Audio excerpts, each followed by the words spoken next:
What's going on, everybody? Welcome back to the Hills Are Silent podcast. I'm Two-Tone the Artist. I'm Mr. Peach. And on this podcast, we like to chop it up about the games of yesterday, today, and tomorrow. Got a lot of cool games to talk about on this episode, so let's roll right into it. Mitch, what have you been playing lately? I've been playing the franchise we talk about oh so often in Resident Evil, one of your favorites, one of my favorites. Oh yeah, man. And now we had talked about me playing Resident Evil 2 Remake, which I did put as my top Resident Evil game that I have played. I have now played the Resident Evil 3 Remake, which of course is developed and published by Capcom. It is a remake of the 1999 Resident Evil 3 Nemesis. And it is a beautiful looking game. I will say that we talk about it multiple times, but man, that RE engine, top tier, man. They just do really good work with that engine. Like, yeah, it's going strong, man. Every game it looks better. It runs buttery smooth on every console, even the last generation consoles. So yeah, in my opinion, it's one of the best game engines on the market. And I think they need to license that out so other people can use it because it looks amazing. It's well optimized. It runs amazing.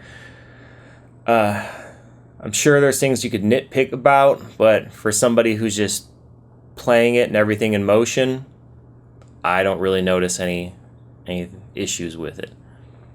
It was a good game to test out. It was like probably the first single player game I went and tested out my LG OLED to see, what the hype was about.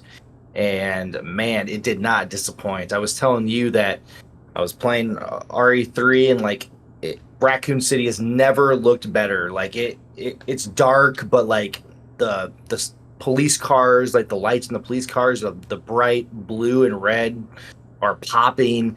It just looks crazy in Raccoon City, and you play majority either there or in a hospital, or there's a few settings in Resident Evil 3. But yeah, when I was outside the beginning of the game, I was like, this is why I bought this TV. It looks amazing, and it ran amazing too. I put it in the performance mode. They give you a choice on what you can put it in. I always put in the performance. I'd rather have the smoother gameplay experience, but you also could adjust. I love when games do this. You could adjust the brightness and the HDR sliders, so you can tailor it to the settings of your TV, so you don't have to totally rely on the TV settings to have the best experience. So that was really helpful in trying to figure out how this game could look the best. And man, yeah, I had a great time with it. I burned through that game so quick. You told me it was a pretty short campaign, and it was. It was only about 4 to 5 hours, I want to say. Yeah. It was a sweet 4 to 5 hours, though. They packed a lot in there. Some of the zombies were really creepy looking. I don't know if you remember the zombies that were in the laboratory that were all kind of almost mummified, and they're really hard to keep. Oh yeah, it's kind of coming back to me. Could you even kill them, or did it just take a ton of ammo? I remember there being it took a ton of ammo. Yeah, they did go down eventually, but yeah, I was putting. I thought I was putting shotgun into the face, the face. Yeah, and they just all right, kept this coming. Might be a waste of time. Yeah, those are the uber zombies. So I know a lot of people complained about this remake because some things were omitted from the original game that they did not put in the remake, but I really like the third game. Third game was really good, the original one on PlayStation 1 that came out in, I think you said, what was the release date? 1999? Mm-hmm. I like that one a lot. But it's been so long since I played it that if you asked me what was missing in this remake, I couldn't tell you. But I know. Go ahead. I know that they were kind of complaining as well about it being such a short campaign. Maybe it should have been packaged with the RE2 remake as well, and they just should have done a combined thing instead of making you pay, for a full new game. I know it did also come with that online multiplayer game that failed, Resident Evil Resistance. Yeah, I never even tried that. Did you try it? I watched a streamer play it on Twitch, and yeah, I don't think the streamer didn't look like he was having a good time, and I think it was just too much going on, and it was not, I don't know, not really like planned out super well. Yeah, I think, was it kind of like them trying to do a Dead by Daylight or Friday the I 13th game where it's like one monster versus a bunch of people trying to survive? Like an asymmetrical horror game, Yeah, I guess is what they're called. I think that's what they were trying to do. I want to say I'm going to pull up the survival horror game gameplay. Put survivor players against a mastermind player who can create traps, enemies, and other hazards. So yeah, very much like a one person's in control and the other people are trying to survive. Which I mean, it's a good idea in theory. I'd like something like that in the Resident Evil space, but I like what they did better in just putting Nemesis into And Dead by Daylight. That yeah, is already a very popular one of those types of games. yeah. So I'm trying to remember if this was from Resident Evil 2, the remake, or Resident Evil 3, the remake. I distinctly remember a part of the game where you go into some building and there's like these cocoons that Yeah. are spawning little enemies, Oh, and you have to, I think you have to go around. It's all, the building's kind of like a maze, and you have to either turn on these machines or turn off these machines or something. I forget what you're doing with the machines, but then these things, if they get close to you, they like grab onto your face and kind of like a face hugger from Alien, and like yeah. implants an egg down your throat, and then you have to hurry up and find like the antidote or whatever to kill the parasite in you before it kills you. Was that in Yeah. this game? Yeah. That was in this game. Yeah, Okay. you had to get the but Oh man, that part was so hard for me to get through. It was just that whole scenario was terrifying, and it was just creepy crawly monsters. Yeah, that out of all the scenes, that's the one I'll never forget. That one traumatized me. there was one that I really liked where you're trying, I think it's the portion where you're trying to create the vial, the cure or whatnot, the two of the virus, and Jill is going around and trying to get all these parts, and she goes into this room where a bunch of hunters are like incubated. They're all like in a row, just like incubating, and she goes up and she gets what she needs. When she's coming back down, these hunters break out of the glass. Of course, man. Every Yeah, it's horror very game. Resident Evil. Yeah, every horror game, and I'm sure Resident Evil's done that before in the previous games. Like if you go into a lab and there's monsters and like Oh vats yeah, of goo like being created, you know that one of them's gonna bust out every time. I think that happened in Code Veronica, if I remember. I'm pretty sure it did. Yeah, definitely. Yeah, dude, that is. And you walk in that room and you're like, oh my gosh, here I we knew it go. right away. It's gonna happen, and you're on edge the whole time until they finally bust out of there. And Yeah, of I course, like go ahead. Of course, like I've talked about with other Resident Evils, there is more being chased by a big vicious villain, and this time it is Nemesis who is chasing you throughout Raccoon City for a long time, and then he kind of transforms into all this other. Yeah, it gets wild. It gets Yeah, it's cool, and yeah, he did. I think they made him bigger than the original Resident Evil 3, and like you yeah, said, he's a big dude. throughout the game, he metamorphosizes into even Yep. bigger monsters. So to me, it was short and sweet. Like I really liked it. When everyone was complaining, I was like, "What are y'all talking about?" I don't normally pay full price for games. Actually, I think my fiance got me this game because I see that it came out April 2nd, Shout out to her. 2020. So that would have been shortly after my birthday. I think for my birthday, she pre-ordered the game for me on Steam. And but yeah, both the Resident Evil 2 remake and the Resident Evil 3 remake, both games I bought and got day one, and I don't regret it. I think they were worth every penny. Oh yeah, I'm gonna go through and beat both of those again at some point. Like Yeah, I same can here. I can play the Claire portion of two, so I still have another separate campaign on two, and then with three, it's such a short experience. I may just bump up the difficulty, try it again. Yep. And both of those games I got day one on Steam because I wanted to play them just as best quality as I could, highest resolution, highest frame rates. But they're such good games. I was like, I have to have physical copies of these. I got to have them in my collection.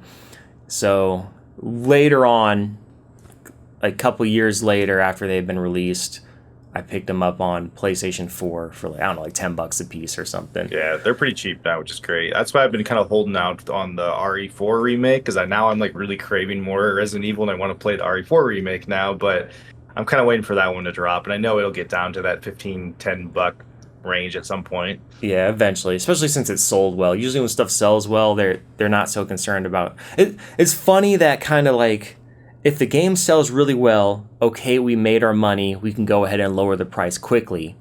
Or if a game does not sell very well, sometimes the mentality is lower the price so we can get this thing sold. Yeah. So either way, I mean, typically games get cheap pretty fast.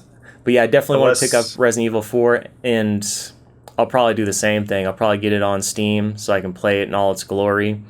And then I'll get a physical copy on PlayStation 4 when it gets really cheap. I know it came out on PS5, but I don't have a PS5, and I've actually watched some videos of the PlayStation 4 version, and it, like we said, it's that Resident Evil game engine. It still runs beautifully and looks beautifully on the last generation consoles. Yeah, and I played it, I didn't mention, I played it on my Xbox Series X, and yeah, really runs great on that one for sure. But I was going to say, like, games do become cheap if it sells well or if it doesn't sell well, unless, as we talked about, you are Nintendo, where they just say, screw you, you're paying $40 in the minimum for any game, no matter how old it is. Yeah, right. But anyway, I'm glad you liked the game. I definitely need to play through this again, because, yeah, I beat it like right after it came out, so it's been a couple of years. Wow. In my rankings now, my updated rankings, I think I go Resident Evil 2 Remake. I think I still go RE7. And then I really liked Code Veronica. I think 3 is Code Veronica, and then 4 is RE3 Remake. Okay, nice. And then Village. And then, well, maybe not. I don't know. I guess I work RE1 in there at some point, too. So yeah. And then our Outbreak, we beat Outbreak together. That one was a treat. Yeah, Outbreak, man, it was so jank, but it had so much character and charm. So yeah, it did. It definitely felt like Resident Evil, and the fact that you could do it co-op was even better. Yeah, which we still got to play through the second one. I'm hoping they improved on it at least a little bit, so it'll be a little bit less painful of an experience. Maybe that can scratch my Resident Evil itch until the RE4 remake goes down. Yeah. All right, cool. But yeah, that is Resident Evil 3. That is really what I've been playing and want to talk about today. Okay. What have you been playing, Mike? Well, I've been playing tons of Guitar Hero and Rock Band. Oh, yes. And part of that is I've acquired some guitars and I've acquired a big collection of those games. But before I dive into that, because that's going to take me a little while to talk about, I heard that you picked up another game recently. What was that? I did. Yeah, I picked up, actually I got it for, I was buying some toiletries and whatnot, and Target sometimes has those sales where, you know, they'll give you a $15 gift card if you spend this amount on household items or something like that. Oh, okay, so I didn't know that. Although I don't shop at Target that often. It's been a while since I've been there. I don't either. It's usually for my like the toilet papers or stuff that I don't feel like I don't want to get at the grocery store or something because it's not as good of quality. But yeah, I got like a $15 gift card, and I saw that Target had like a 50% off sale on a lot of games, including some Switch games. And when that happens, I'm like, yeah, I gotta check the price on some of these Switch games. And so I saw one that I've been looking to add to my catalog and trying to see when the price was dropping on it. I beat the first game, and it is Mario and Rabbids Sparks of Hope. And yeah, this is the sequel to Mario and Rabbids Kingdom Battle, which I did beat. It came out, man, I think I can remember where I was when I was beating this. I was in my very first Chicago apartments when I first moved to Chicago. So, man, probably like 8 or 9 years ago. Whoa. I thought there was more than just 2 games of that. I thought that like went back to the Nintendo Wii. My buddy Nate was actually telling me the same thing. He thought that they have Rabbids games on the Wii, I'm pretty sure, but I think this is the of the Mario and Rabbids like style Hmm. of this game. This is only the second one. Oh, This is like okay. an action adventure turn-based game, so it kind of operates like an XCOM. If you're familiar with the XCOM series. That is not what I expected you to say in describing that game. Yeah, it's interesting. Like I'm a really big fan of those like turn-based XCOM, or I'm trying to think of another like example of it. But yeah, I they do a really good job of like bringing in the charm of Mario characters, and then they interact with these the rabbit characters. They're just goofy like characters that they don't talk or anything, but they just make these little animations, and they're just really goofy creatures. And Mario and Peach and Luigi like interacting with them is pretty funny throughout the stories that they create. And then yeah, the gameplay's fun. A lot of I guess more like a Fire Emblem as well. So yeah, like an XCOM, a Fire Emblem, like it's kind of that style, which I'm actually a really big fan of, and I'm playing a lot of that right now. I'm playing. So I mean, I may not play this one for a while because right now I'm playing a Fire Emblem on my 3DS, but I'm also playing Marvel's Midnight Suns, which I'll talk about on the next pod, which is also one of those kind of turn-based action adventure games. So yeah, I'm a big fan of the game type, and I'm excited to dive into that one at some point. But yeah, I got it for I think $10 Okay. after my gift card, the 50% off, and then I also have a Target Red card, so I got an extra 5% off there, and I'm always looking for a good bargain, and I got one there. Okay, cool. Yeah, it's hard to come by good deals on Switch games. Yeah, I was trying to like not buy as many games lately because I have been putting a lot of them into my backlog. I've been accumulating quite a bit lately, so I'm the it, same way, man. I've been looking at everything I've been picking up lately, and I'm like, all right, man, I gotta cool it off for a bit. I gotta start just playing through this backlog. yeah, I've been doing a So good job it, actually playing through stuff, but yeah, it's I'm definitely adding more than I'm playing. yeah, this seems to be the problem, man. Don't have enough time. So Target, yeah, Target. I can never find good deals at Target, and every once in a while, I can find an okay deal at Walmart because Walmart does kind of have. They've got all the stuff they keep behind the glass case at the Mhm. Walmart near me, which is all the newer games, and then they have like a clearance section next to that, or just like a sale. I wouldn't even call it clearance. Well, yeah, I guess it is, but a sale section, and the prices are cheaper, but they're not what I would consider clearance prices. They're still like most of them are $20, which when I think clearance, I think like $10 or under, or maybe Yeah. 15 at the most. But the last time I got a good deal at Walmart, I was looking at the clearance section and I'm going through all the stuff and I look over and I pick up a Nintendo 3DS game. And this wasn't that long ago. And I was very Hmm. shocked to see a Wow. 3DS game at a Walmart. And it was The Legend of Zelda Majora's Mask. And I totally wanted that. I was like, yeah, dude, I would definitely want the 3DS, like a physical 3DS copy of Majora's Yeah. Mask. That's a really good like remake too, or like a remaster. Yeah, and it did not have a price on it. So I looked it up. I think I looked it up on their website, and I don't know what they had it listed for. Maybe like, I forget what they had it listed on the website. And I'm like, you know what, man? I don't need to pick this up right now. So I walked away, and then I'm like, dude, screw that. Like, it's gonna. I already knew at that moment, because this was like a year ago. I'm like, it's gonna get harder and harder to get 3DS games. Especially, I Oh think yeah. that Majora's Mask one is probably gonna be hard to come by, because to me, that would be one a lot of people would want. So I turned around and came back, and the dude was looking at it. I was like, Oh. oh man, I missed my opportunity. So I walk over, and I was like, are you gonna get that? And he's like, yeah, I'm about to get it.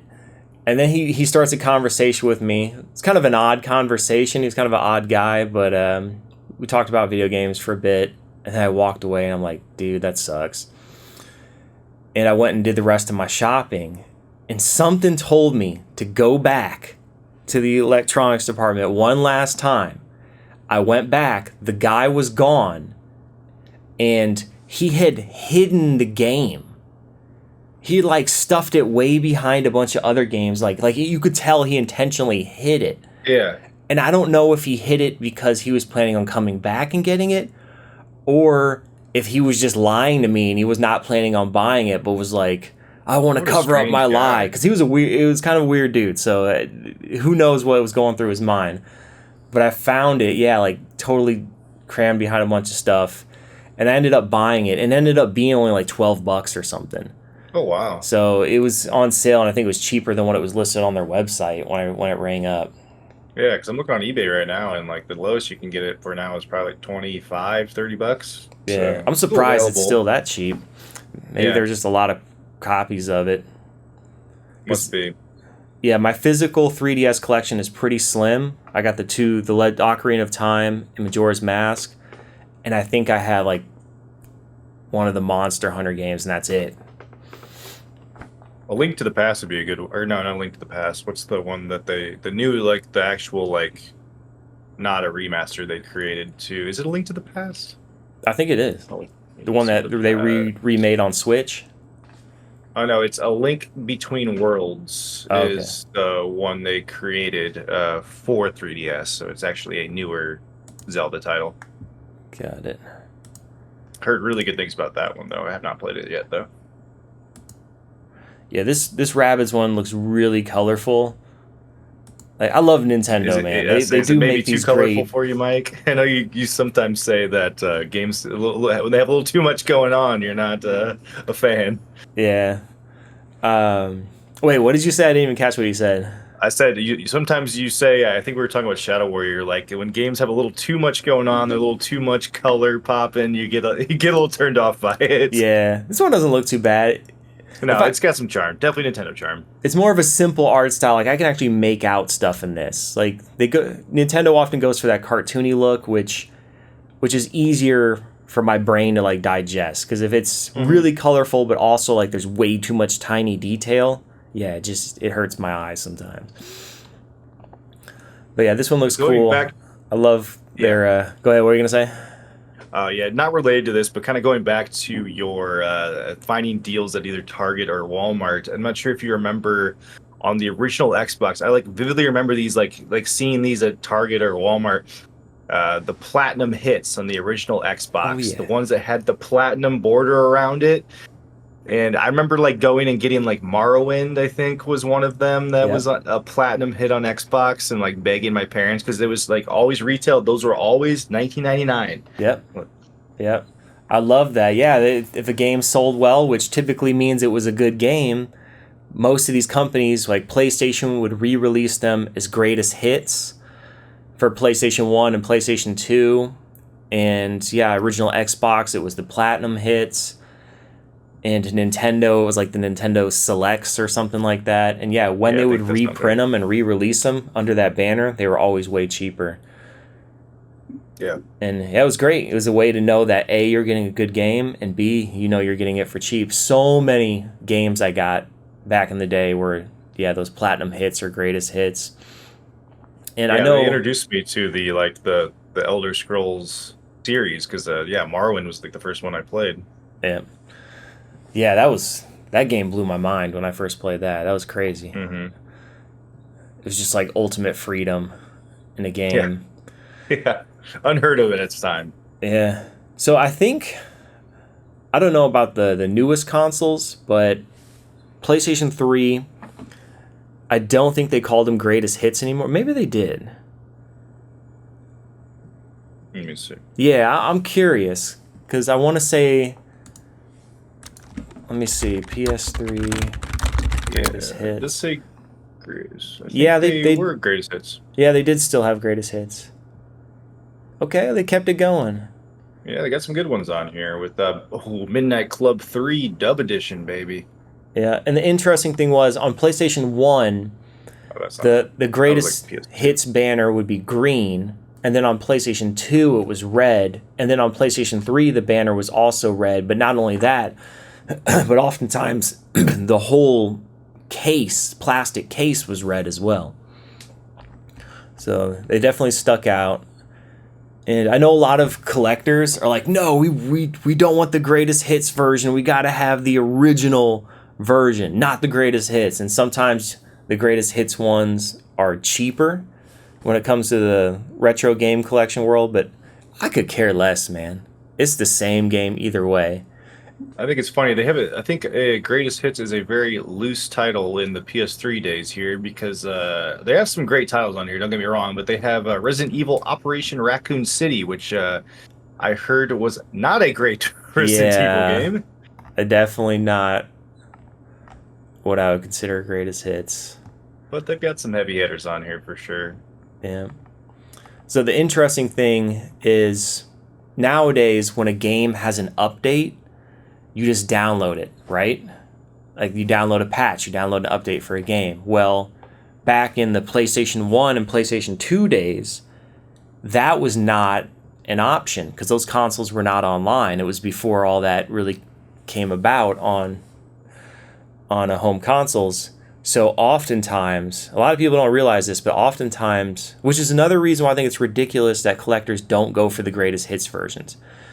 But sometimes those greatest hits versions were an opportunity for them to re-release a game with an update or a patch. Mm-hmm. So sometimes those greatest hits versions have been updated and are more stable, or they have additional features. Like some fighting games that were re-released under greatest hits have extra characters and stuff. And it's not always advertised on the case either. But anyway, just a little interesting tidbit of history on that. Well, that reminds me of like me begging my dad because I didn't have Xbox Live at the time, and so I really wanted the extra maps for Halo 2. And I don't know if you remember, they released a separate disc that you could get at the store, which was just the Halo 2 map pack. Yep, that you normally would download off of Xbox Live. Yeah, I remember that. Yeah. So I had to go get that map pack so I could still play. My friends and I could come over and still do, the obvious split screen offline. Okay, that actually rolls perfectly into our next topic. So, a while back, our aunt and uncle came to visit me, and they stayed at our house. And there was a bunch of video game stuff they had in storage that was our cousins. And they're tired of it being in storage, so they're like, Mike, do you want this stuff? I was like, yes, I'll take it. So when they drove down here, they brought the stuff over. And what it largely consisted of was Guitar Hero stuff, which I had been meaning to get into for the longest because I never played it back when it was popular, but the guitars are so expensive nowadays. So when Uncle Alan was bringing everything in, he brought in like 7 guitars. And I was like, whoa, like why did our cousin have so many guitars? And then Alan was like, I don't know. So he gave them to me, and then later on, when I actually started going through and testing this stuff, I realized why there were so many guitars. Because all of them were broken. Out of those 7 guitars, only 1 was still fully functional. So I was like, oh, he must have just been rough with them, broke them, and just bought a replacement. But fortunately, he never threw away those broken ones. Because like I said, today, they're going up in price, and they're harder and harder to come by. And when they land in the hands of someone like me, I'm going to try to fix them. So over the past several weeks, one by one, I've been fixing these guitars and getting them back to 100% working order. There was 3 PlayStation, maybe it was just 6 guitars. I think there was 3 PlayStation 2 guitars and 3 Xbox 360 guitars. and various things were broken on them. Typically, the whammy bar gets broken because people just are so rough with it, and then it loses its springiness, and it's just a limp whammy bar. It loses its wham. Yeah, it loses its wham. And then another thing is the buttons. There might be a button that stops working or is less responsive, and the strum bar stops working. So I took them apart, figured out what was going on. Sometimes it was as simple as cleaning a connection between where a button makes a connection on the board. And in the case of the whammy bar, I had to find replacement base pieces for the whammy bar. And fortunately, there is, as far as I know, there's really not that many places to get replacement parts. But I found this great website called hobbycnc.com, HOBBYCNC.com. And they sell various components for electrical engineering, but they actually have under their products section a Guitar Hero. Yeah, its own section. Yeah, it's got its own section for Guitar Hero. And I mean, it's legit like replacement fretboards and the whammy bar replacement stuff. They have tools. They sell the tools to take apart the guitars, and they've got the STL files for 3D printing like replacement buttons and stuff. Oh, wow. So kudos to this guy for offering this service and offering these parts, because as far as I did a lot of searching online, and it was really hard to find any replacement parts. So for this guy to still have like this dedicated page for fixing up these guitars and getting spare parts, that's really awesome. So I really wanted to plug his website so people can support him to keep this going, because we need more suppliers if we're going to keep these guitars in working order, because they took a beating back in the day. A lot of kids just beating on these guitars and smashing them and throwing them around and playing too rough with them.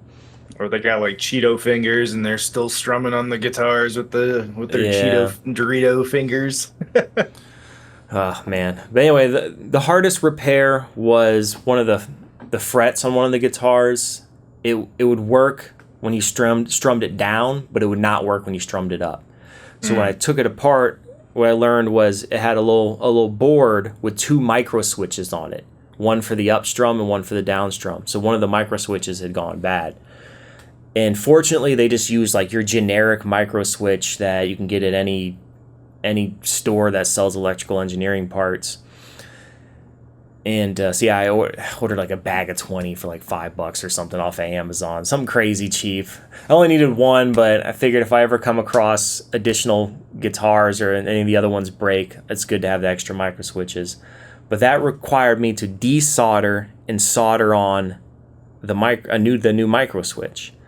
Oh, wow. Now, I'm terrible at soldering. I've done it maybe like twice in my life, and it totally intimidates me because my skills are not up there when it comes to soldering. But it's one of those things that you have to do it to get better. Like, you can watch tutorials online all day, but it's just practice, man. And I think doing it with something like low pressure as just a Guitar Hero guitar is probably a good way to get some experience without being like scared you're going to like maybe break a console that you're doing it on or something. Yes. So yeah, I kind of got to ramp up. Although I made that mistake. I tried to solder a mod chip onto my GameCube and ended up really messing up the GameCube board. I was like, oh man. Somehow miraculously it still worked, even though I pulled off like a whole chunk of the board. So thank God for GameCube. that. But anyway, so that was the hardest thing. And it doesn't help that I had a really cheap soldering iron that I got from Walmart for like $10. Total piece of crap. And I'd only used it a couple times. And when I was trying to solder this, it was not melting the solder to take off the old micro switch. So I'm like, all right, maybe it needs to heat up a little longer. I sat it down for a few minutes, came back to it and picked it up. And the handle was scalding hot. I almost like severely, I was like, almost severely burnt my hand and burnt the house down.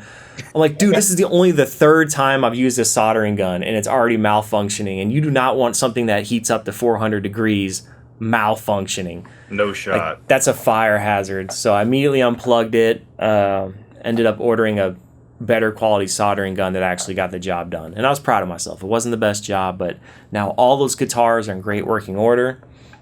And yeah, it's great that I can play them and play these games, but it also was a sense of accomplishment in getting all those repaired.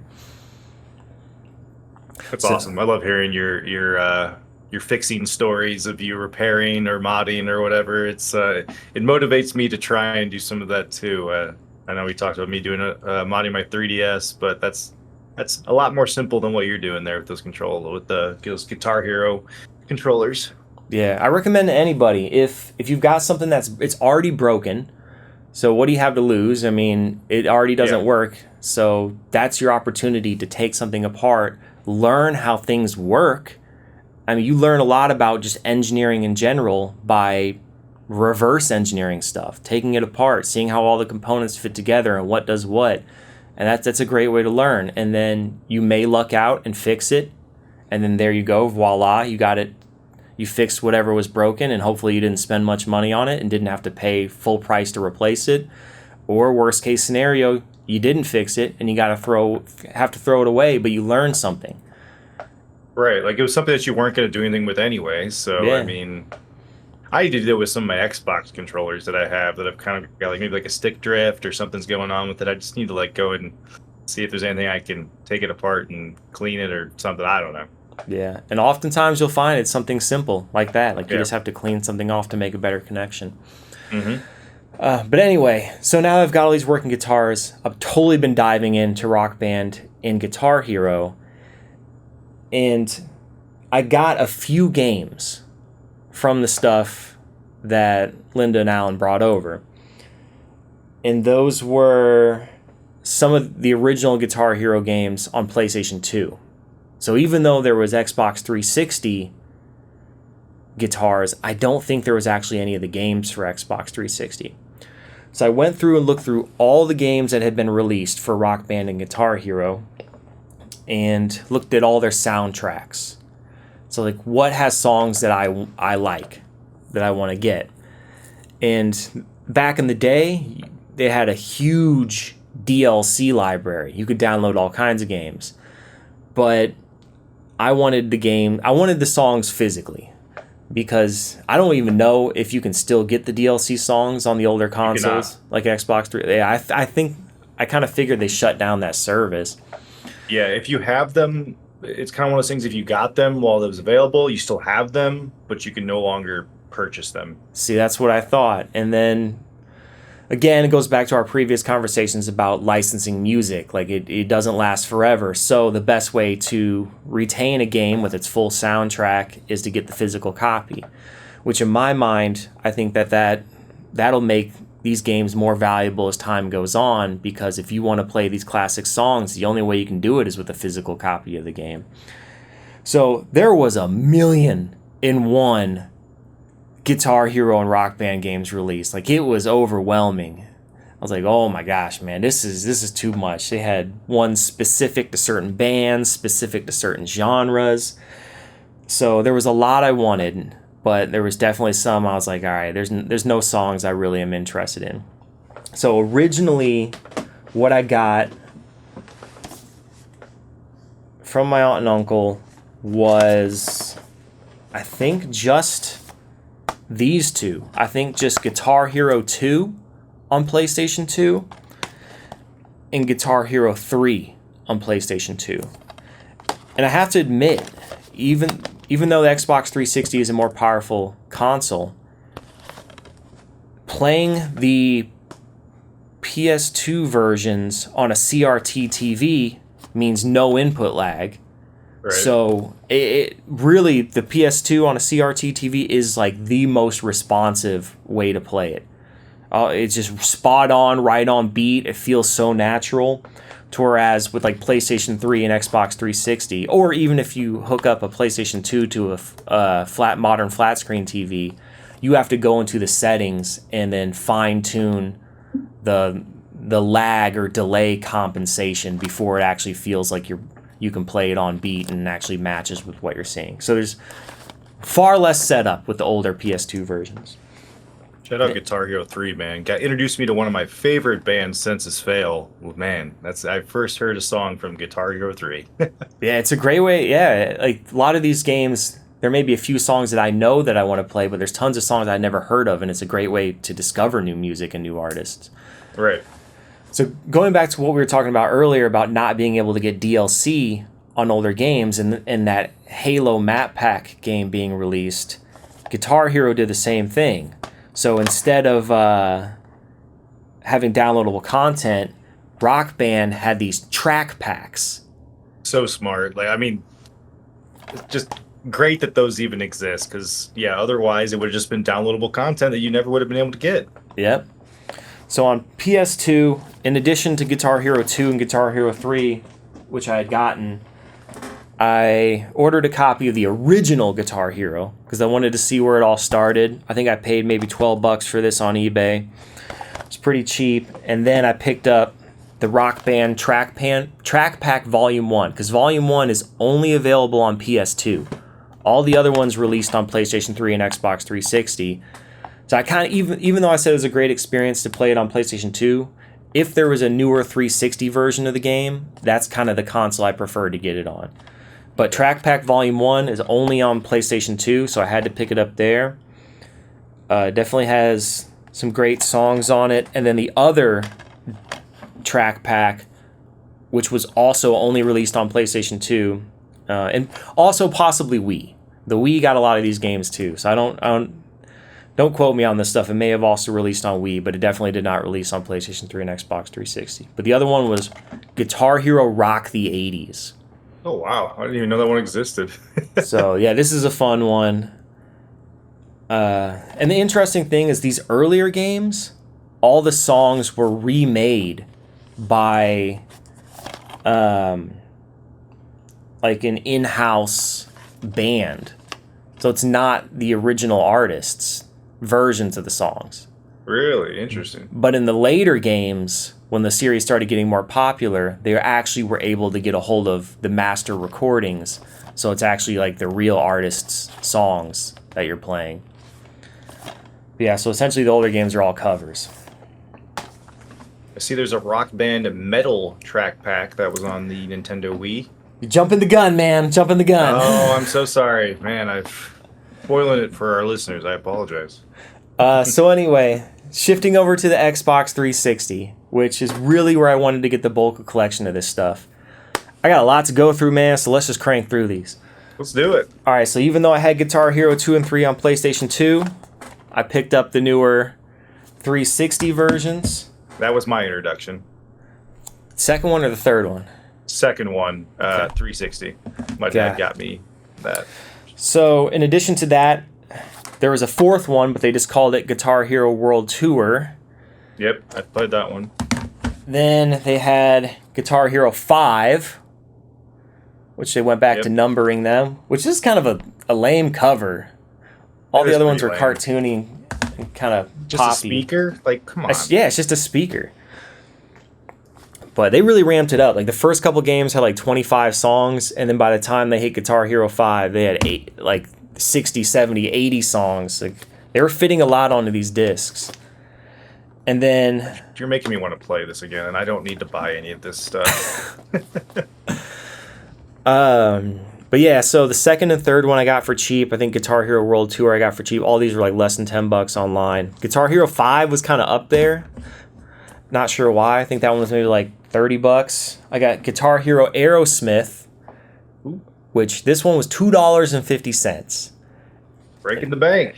That one was pretty cheap everywhere I checked. Now this is the only one I ever played back in the day, and because my roommate had it, and that's Guitar Hero Metallica. And this is another one that's going up in price. I think I paid about $30 for that one. And that one's crazy hard, man. I should have known. Like Metallica with all their technical guitar skills, even the easiest songs on there are almost unplayable. At least at my skill level. And then there was Guitar Hero Smash Hits, which from what I understand is songs that were all released on the older Guitar Heroes prior to them introducing the other instruments, like the drums and the vocals. Oh, So okay. basically, they took all their greatest songs from the previous editions and added in support for the whole band. That's cool. And then the last Guitar Hero one I have is Guitar Hero Warriors of Rock, which is a more like metal oriented one.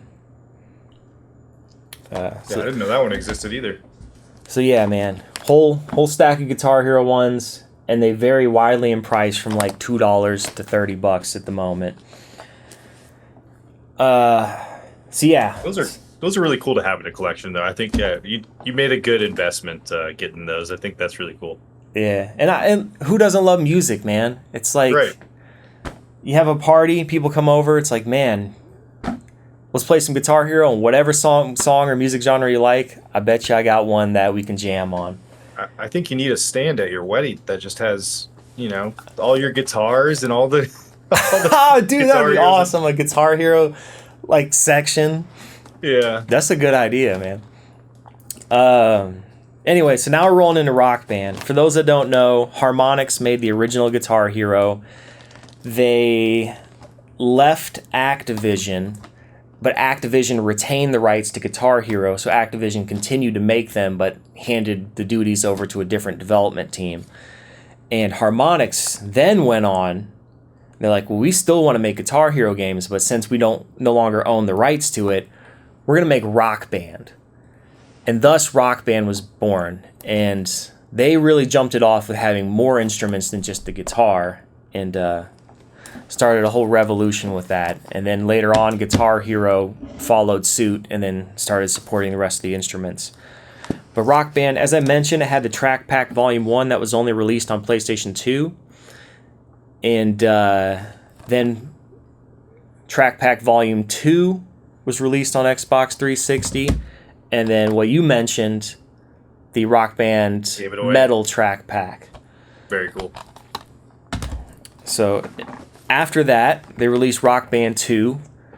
So Rock Band 1 and 2 you can get for dirt cheap, man. I mean, typically, I think I pay $5 or $6 for those. Those track packs, maybe $10 a piece.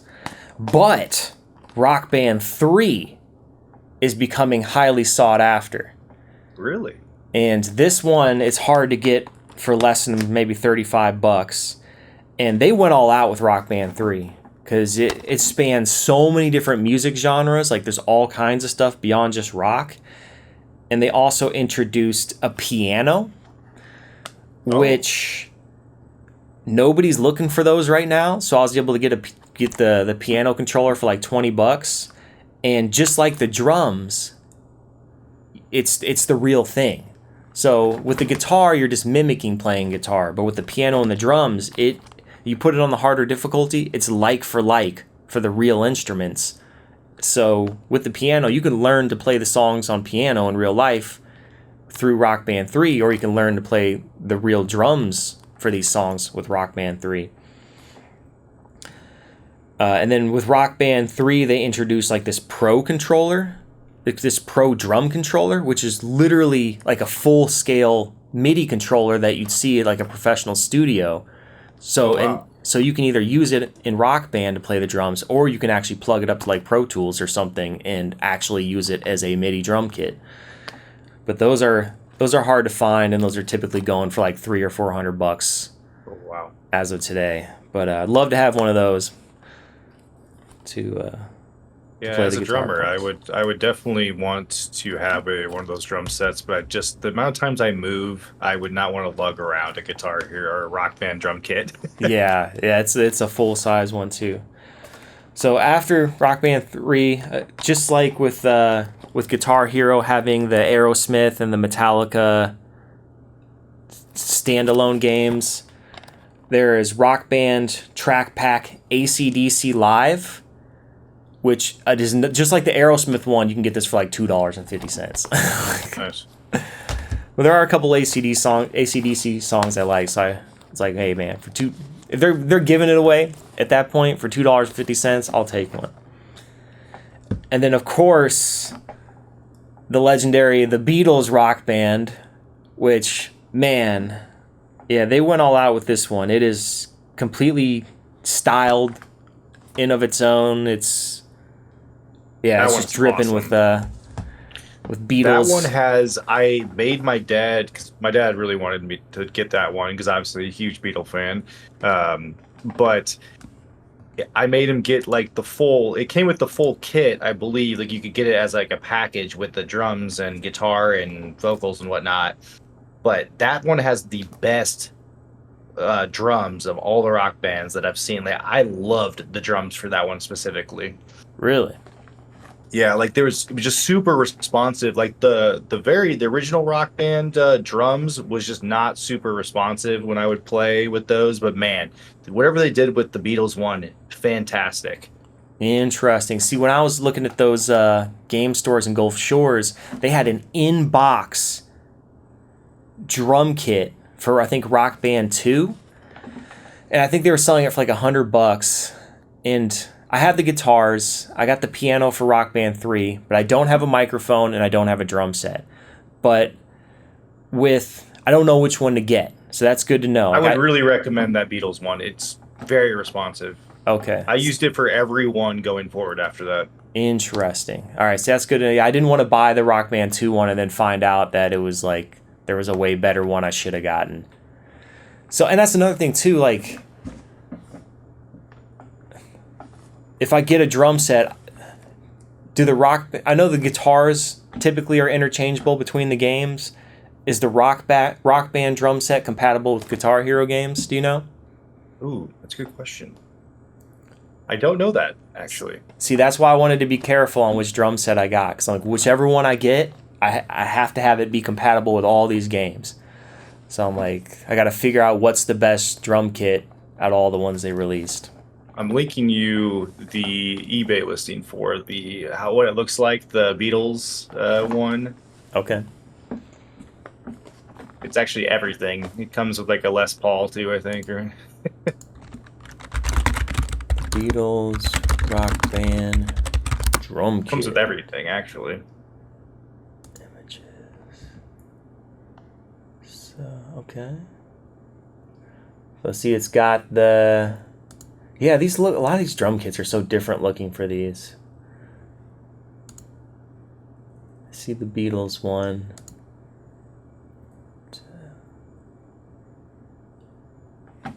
That's cool.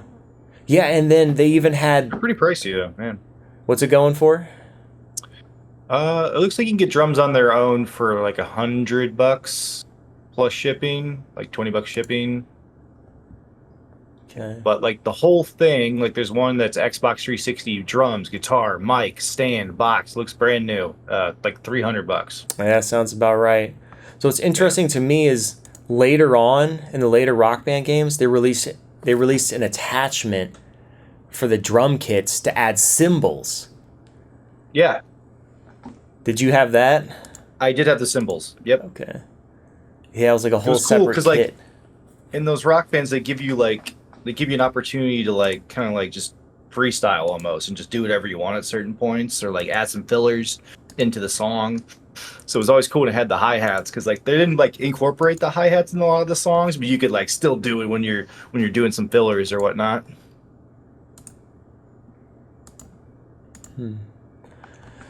Cool, man. Yeah, if I ever get the drum kit, I got to get the whole thing with the cymbals too. Yep.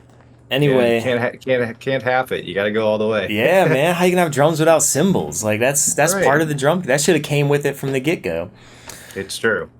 So anyway, another one that I was really wanted to pick up was the Green Day Rock Band, and this is another one that's getting kind of highly sought after. So I think it was like $35-ish to get this one. But I mean, just so many great songs, dude. Green Day, Yeah. They were the perfect band to do a standalone game for.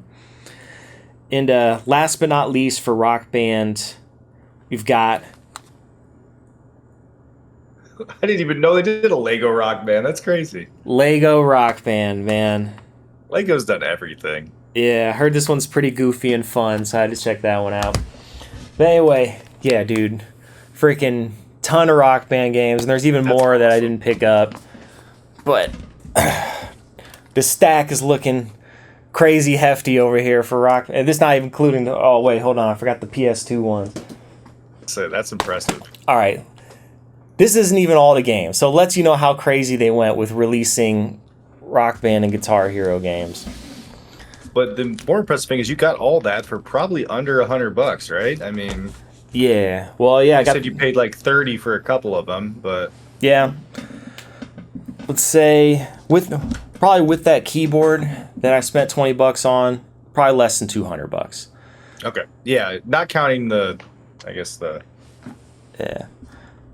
actual keyboards, guitars, and whatnot. Do I recommend the keyboard? Not really. It's it doesn't translate well to the Rock Band gameplay. It's a little either that or I just need to spend more time getting used to it. But you think it would be simple with the stuff just coming down like perfectly lining up on the keys, but it's not as simple as it seems. Oh, and then I was at my local game store and I picked up DJ Hero 1 and 2 for $2 a piece. And then I was able to get the turntable for $20. I still have my turntable, actually. Really? You had mentioned it. I forgot they even made DJ Hero. And then when we were talking about Guitar Hero on a previous episode, you mentioned it. And I'm like, oh yeah. And then when I saw the game for $2 a piece, and then did a quick eBay search, I'm like, oh, I can get a turntable for $20. So like $25 for the whole DJ Hero experience. Yeah, it's pretty cool. Let me nab that too. That one I haven't played yet though. It's fun. Yeah, it's one thing that was small enough, the turntable was, that my dad didn't give it away because it wasn't taking up space. So, okay, perfect. All right, so I got a couple bonuses. We're running long on time. It's got a few minutes left, but this is an interesting one. Again, this one was just a few dollars. Rock of the Dead. So who published it, or who developed and published that? So this was not made by the people who make Guitar Hero or by the people who made Rock Band. It's a completely different developer. It was developed by I don't know. There's a couple names on the back of here.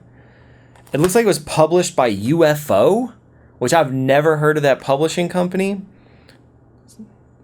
It says Rock of the Dead. A music video game is developed by Epic Center Studios and distributed by Conspiracy Entertainment and UFO Interactive Games.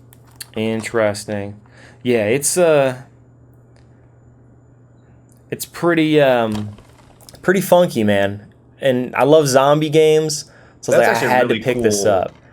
And it says featuring Rob Zombie, Neil Patrick Harris, and Felicia Day.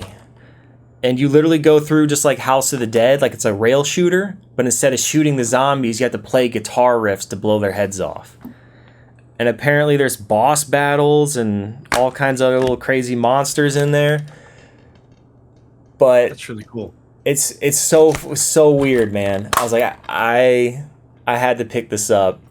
And even like I say, it's only a couple dollars, man. $2 or $3 I paid for this, but I'm like, how is this not a collector's item, man? Like, yeah, this seems like maybe it sucks. I haven't played it yet. I'll let you know. And the last two. So after all that craze, Ubisoft released Rocksmith, which uses real guitars. And to be honest, man, I've been playing a ton of this Rock Band and Guitar Hero, but I've transitioned over to this. It just had me itching to actually play a real guitar. And with Rocksmith, I have been seeing you on that on your Xbox when I'm looking at my friends list. I'm like, okay, learning some guitar. Yeah, so yeah, Rocksmith is pretty awesome. There's multiple editions. The latest one on Xbox 360 that they released was the 2014 edition. So that's the one I recommend getting. And you can't just get the game. You have to have a special plug to plug your guitar into your Xbox. And unlike the Guitar Hero and Rock Band games where you can just go in the settings and fix the delay compensation, you can't do that in this game. Maybe it was just too complicated with real guitars. So you have to get an attachment that hooks in the back of your Xbox 360. It's like an adapter. So you still have the HDMI out going to your TV for the video, but you have this other attachment that plugs into the back that outputs the audio latency free. So you basically plug headphones directly into your Xbox so that you don't get any latency, or you can plug a stereo system into it. But so there's a little more involved in getting Rocksmith set up on an Xbox 360 and a modern TV without delay and lag. And last but not least, another company released a very similar game called Bandfuse Rock Legends, which is the same concept where you are learning to play a real guitar. And this is the one I actually played before Rocksmith. And I have to say, I think Rocksmith I like a little better, but these are both great tools for actually learning guitar. And the plugs are the exact same. So I think the guitar plug is different, but that same adapter you use to get rid of the delay, you can use on Bandfuse and Rocksmith. All right, man. So yeah, that was a lot, but I've been doing a lot of musical gaming lately, and it's been great because I love music. So it's been giving me that, scratching that video game itch, and also just giving me the good vibes from music. Yeah. But what about you, man? Any last words or stories you can think of from your jamming on Rock Band days? No, just a very impressive collection. Yeah, I had a lot of fun doing that back in the day. I don't think I will probably invest as heavily as you have into this, but now you're really making me want to play. I keep thinking of the Say It Ain't So Weezer song from, I think that was like the one song that I always remember being on and playing that over and over and over again. It's funny you say that because, like with anything, to get better at it is repetition. And with Rocksmith, that's been like my go-to song on there because it's an easier song to play, so it's great for beginners. So yeah, I've just been playing that song over and over and over again on Rocksmith on the real guitar. That's funny. And I know it's driving my fiance crazy because she's just like, dude, you've played this song like 30 times Enough in a row. of Weezer. Like, that's what you got to do to learn it. At least switch to Beverly Hills. Come on. Yeah. No, that's all I got though. Yeah, good pod.